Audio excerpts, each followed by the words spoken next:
दो दोस्तों का दिलचस्प किस्सा बयान करते हैं। एक दोस्त की जमीन पर 15 लाख लोन लिया, 7 लाख का उसे ट्रैक्टर ले दिया, बाकी उसने खुद जेब में डाल लिए।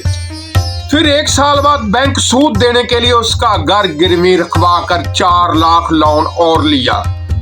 2 लाख पहले बैंक में जमा करवा दिए, 2 लाख फिर जेब में डाल लिए। फिर 1 साल बाद दोनों बैंकों का सूद तारने के लिए उसका माल मवेशी फरोख्त कर दिए और उसकी बाकी जायदाद गिरवी रखवा कर और लोन लिया। कुछ रकम से सूद की किस्तें अदा की, कुछ रकम खुद रख ली। माशाल्लाह अब उस प्यारे दोस्त पर 30 लाख का तकरीबन कर्ज है, मगर उसका अपना ट्रैक्टर है।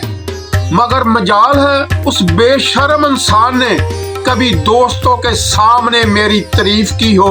हमेशा मुझे गालियां देता है, हालांकि उसको ट्रैक्टर लेकर देने का सारा क्रेडिट मुझे जाता है। जैसा कि मियां साहब ने मोटरवे, मेट्रो, ऑरेंज ट्रेन बनाई, बेशक सब कुछ मुल्क का फरोख्त हो रहा है, मगर सारा क्रेडिट मोटरवे का मियां साहब को जाता है।